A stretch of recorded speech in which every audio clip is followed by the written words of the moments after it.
What up? Welcome back to the channel. I'm Moedotj and we are locked in. The time is now. PValley Season 2, Episode 1 is finally here. Now, the last time we seen PValley, it was 2020. Almost 2 whole years. And there was a lot that went on. We know that Lakeisha Savage, a.k.a. Autumn Night, a.k.a. Hailey, she ended up buying the pink. Because Uncle Clifford, he was behind. She won that auction. We know that Mercedes, she was supposed to have her last dance, but Mama Patrice took that money and started a church. We know Miss Mississippi was supposed to be that thing, and everyone was expecting her and Diamond to hook up. But what did she do? She went back to her baby daddy. But before we jump into this episode, shout out to the notification gang. If you're new to the channel, you want to be a part of it, hit the subscribe button, turn on your notification bell so you get something every time I upload. Hit that like button. It's the easiest thing you can do. Now we're going to jump into it. This is episode 1 of PValley Season 2. We start the episode off with a little party going on, maybe a birthday party for some kids, but they're loud as hell, running around, jumping, balloons everywhere. Basically, it's too loud to be this time of the night.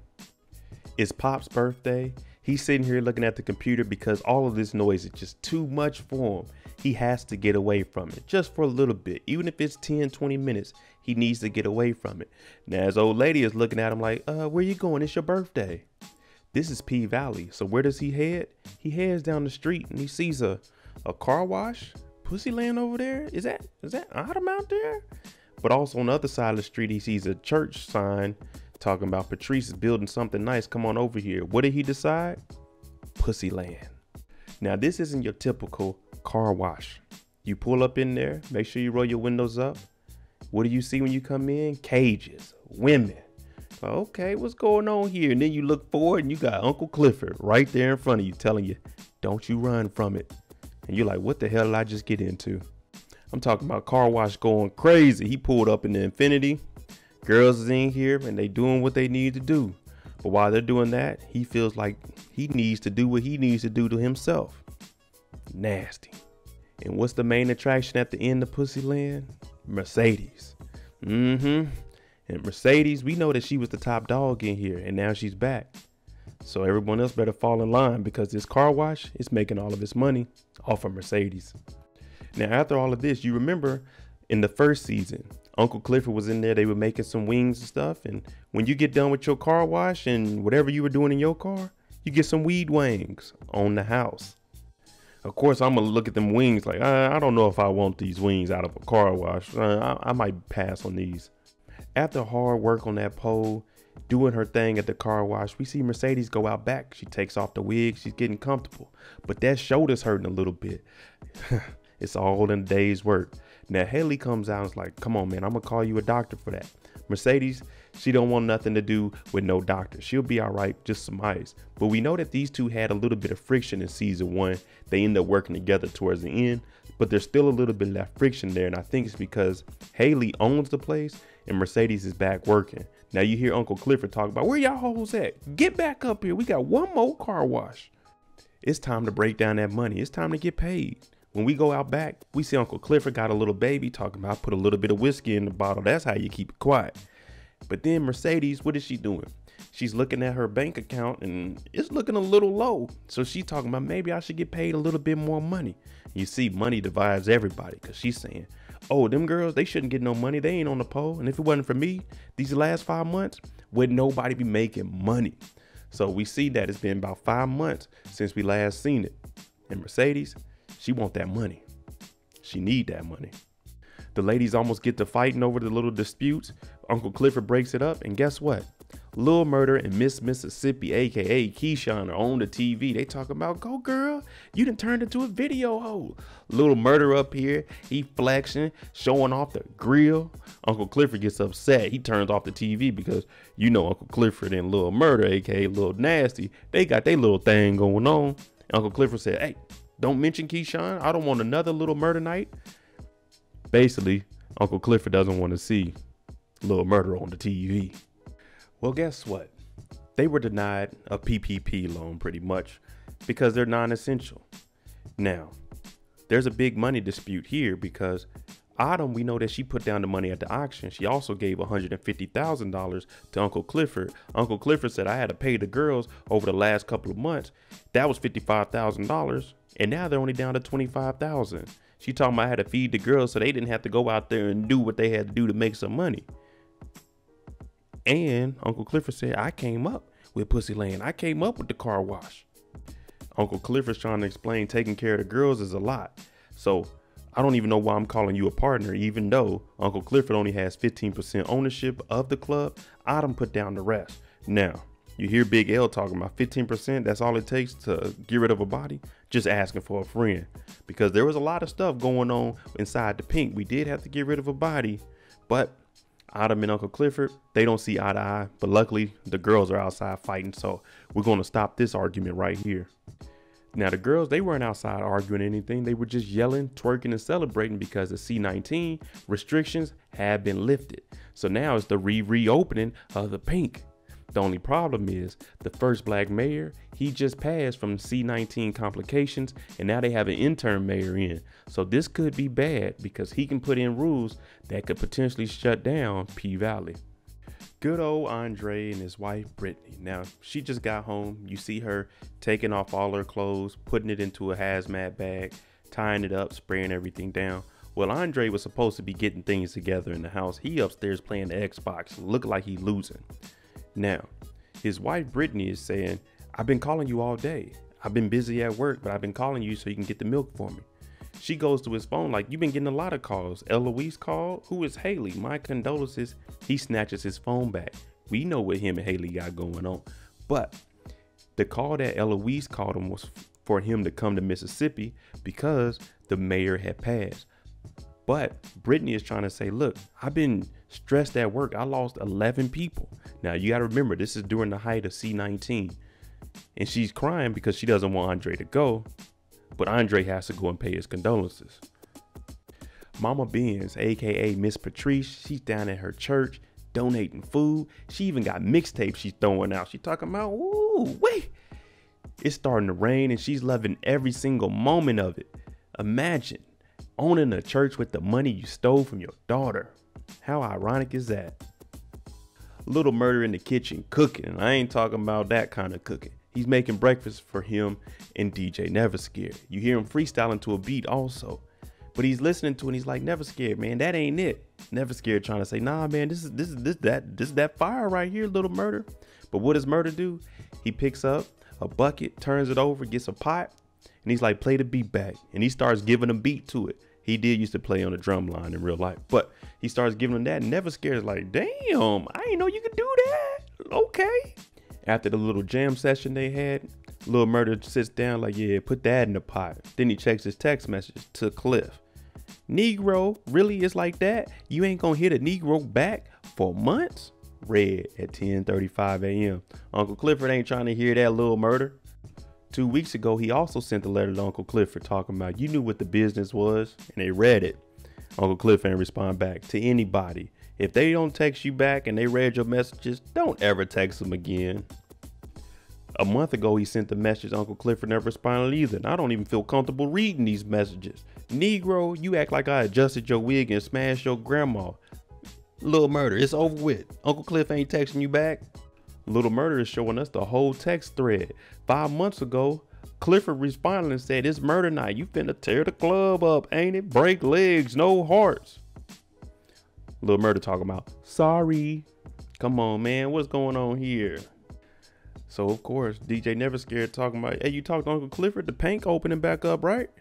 What the f that nigga gotta talk to me for? He's like, damn, I was just asking. You know what I'm saying? You performed at the pink and that's how you blew up.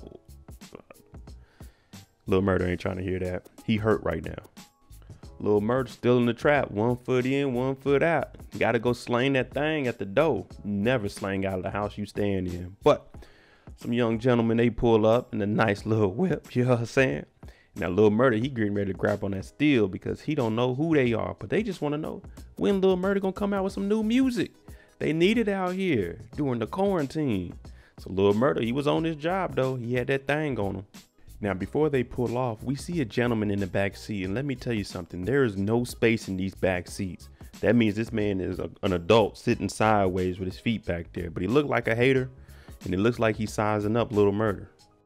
Well, Hailey is staying over with Mercedes, and in the morning, we hear Mercedes getting a little bit loud in that room, if you know what I'm saying. So she turns on the music because she ain't trying to hear none of that.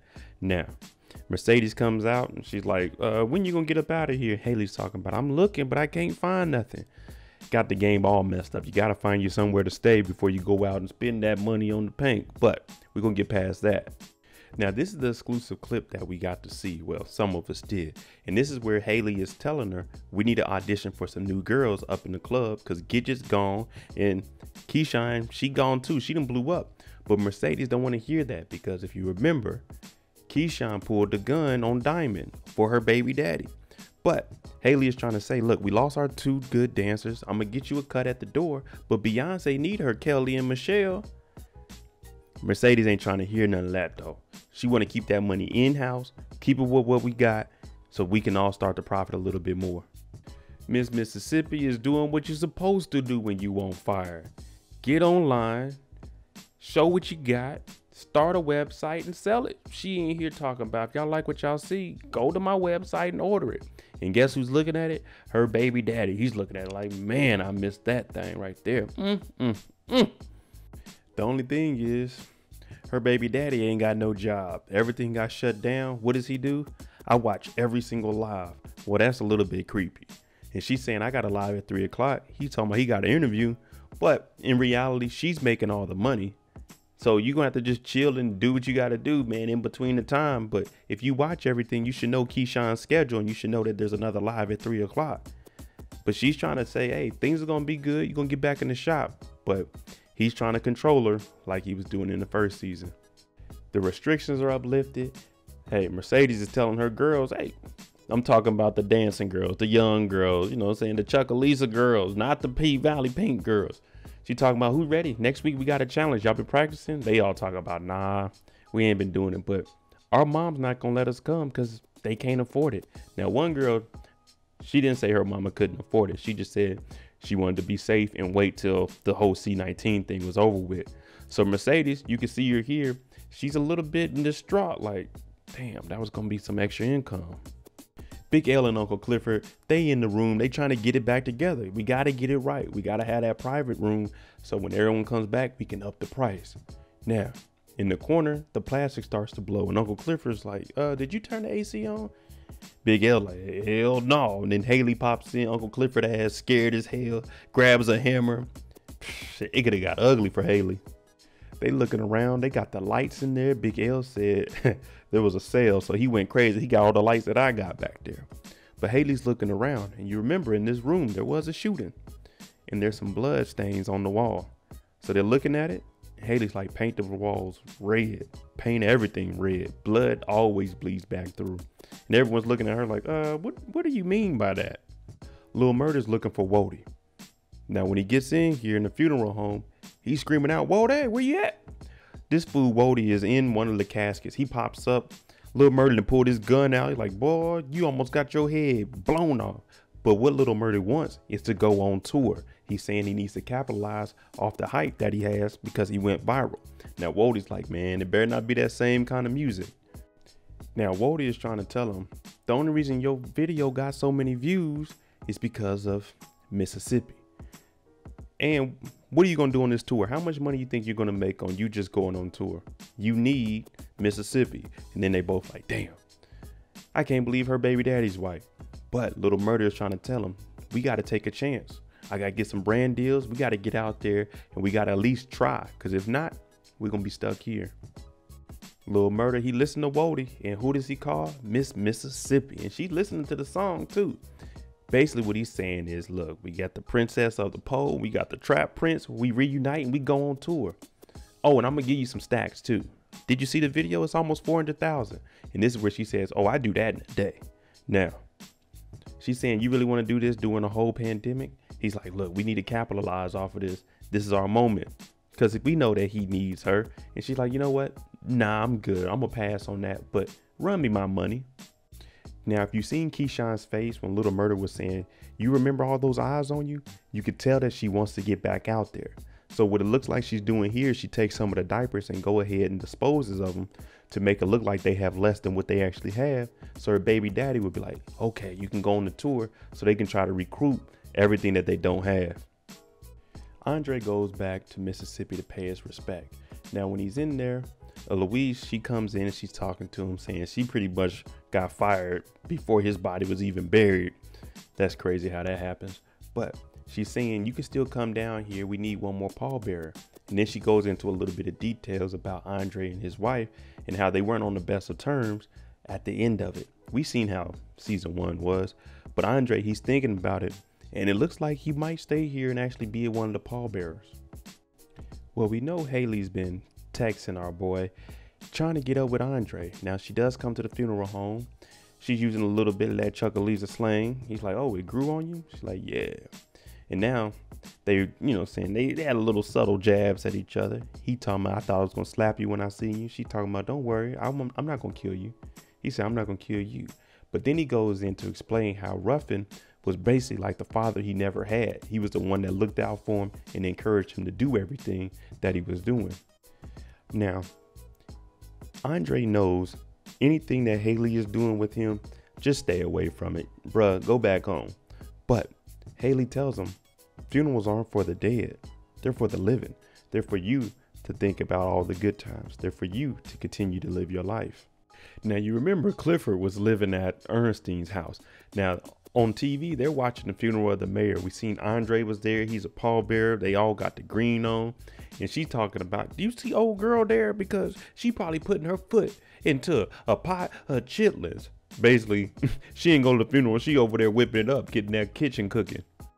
Well, I thought Keyshawn was throwing away the Pampers so she could get out and go on tour, but it's just for her to get up out the house. And she still had to come up with an excuse to even go to the store, talking about, let me go get some pads. He's talking about, it ain't the 4th yet. When I tell you controlling, this man has the schedule down. He watches every live. He talking about, pick me up some Coors. Hey, you need to be picking up some applications, brother. When Keyshawn says she got to go to the store, she literally means the store. Now, you remember, Gidget is gone. Her mother's dead. She's out in Arizona. She got a ski mask on. Mississippi talking about, yeah, me and Derrick, we good. You know what I'm saying? He said he gonna watch the kids so I can go out and get some air. Some air? Come on now. But Gidget's going in and out, and when she looks up, guess who she sees?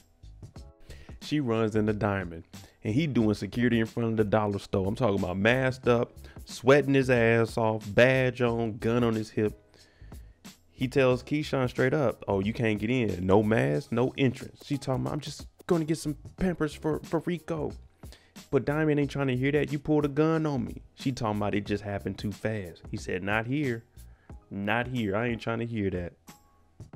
Keyshawn starting to cry. Just want to apologize. It just happened so fast. Could you imagine what happened if you killed Derrick that night? He ain't trying to hear none of that. Diamond said, get up out of here. No mask, no entrance. I don't need no apology from you. You pulled a gun on me. She talking about, do you know where you would have been if you would have killed Derrick? Do you know what could have happened? You could have pulled that trigger and killed me. That's right, Diamond. Stand on your 10.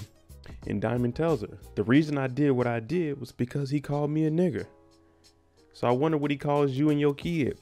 And that's always something you want to ask when you see these interracial couples. If the white person calls a black person a nigger, what do they say to their significant other or to their kids? Now, you remember Diamond gave her that stone, basically to look out for, make sure everything is good. And she's trying to give it back with her apology. And Diamond says, I don't want it. It obviously doesn't work. She's over here crying, saying a good look. And you got to get Pampers and you got to get a Coors Light with no mask. Derrick is going to be upset. Uncle Clifford comes to talk to Andre, and they got a little back and forth going on. But guess who shows up? The interim mayor, Wayne Kyle. He didn't work his way up, and now he's the interim mayor. He got to get voted in, but right now he has the power. Now, like I was saying, he has to get voted in. But your Uncle Clifford says, shoot, I might go ahead and run for mayor. I got all these signatures over here. But Wayne doesn't look at this as any competition. So we're going to see what's going on here because Uncle Clifford is trying to stop the casinos. Now, Wayne is telling them, I'm going to do everything that Mayor Ruffin wanted done. But Andre is saying, nah, because we know how him and his brothers are and exactly what they're trying to do. So Andre, he doesn't agree with this because they were actually against Ruffin. So what he's trying to do is bring Andre in and convince him, hey man, I'm going to do everything that y'all was supposed to do. In reality, he's going to run it how he wants to run it. Now, Andre is staying over at the house because all the motels and hotels in Chucalissa, they all sold out. Now, before everyone leaves, he hears some gunshots and they talking about, yeah, it's just the AR-15 with the sweet music in the middle of the night. But now he's getting ready to watch a tape that says Abraham's son on it when he gets a knock on the door. And outside is 2 stacks of money. Now, you remember with the Cow brothers, there was a third brother that they didn't really mess with too much. And he brought some money. And what he's telling them is, hey man, with the casino coming, a lot of people may not flock there. But what if we can get the pink from its owner, the new owner, Hailey? Back at Mercedes' house, they watching What's Love Got to Do with It? Ike, I thought you said you wasn't gonna put your hands on me. And Hailey's like, girl, look at this, watch this. But Mercedes ain't trying to hear that. What is she doing? She's on Instagram. She sees Mississippi on there stunting. And what does she scroll down and see? The pink is holding all dishes. She throws her phone talking about, I told you we don't need no new girls in here. I'm talking about through this phone hard as hell. Now, Hailey is upset like, this is my club. I did everything. I didn't expect a pandemic to come and shut things down. Mercedes is looking at it like, what's Clifford gonna say? I told you, this is my club. So then she starts playing around talking about, oh, yes, sir, boss. Do you need some lemonade before you go to sleep, boss? Talking about, okay, Hailey, you the boss then. All right, let's keep it that way. We see our boy, Lil Murda. He taking out the fronts. He gets a text from Keyshawn. Let's call it the Dirty Dozen Tour. 12 cities, 12 nights. And that's all Little Murda needed. He got that text message, that confidence. Oh yeah, we own now. 12 cities, 12 nights. Ooh, when I make it about this bit, yeah, y'all know it. We got a banger on our hands right here. There you go, episode 1 of season 2 of PValley. First of all, I want to know, what do you guys think about this episode? Rate it on a scale of 1 to 10. Let me know. And also, is this 12 city, 12 night tour actually going to pop off and work for Little Murda and Miss Mississippi? I want to know what you guys think. I'm Moedotj. If you like the content on the channel, hit that like button, hit that subscribe button. Make sure you tune in Friday night, 9 p.m. Eastern. We're going to have a first reaction to episode 1 of PValley. And on Sunday, 9 p.m. Eastern, we will have the official live show after show discussion with me. So thanks for watching. I'm out. Jimmy on the beat, boy.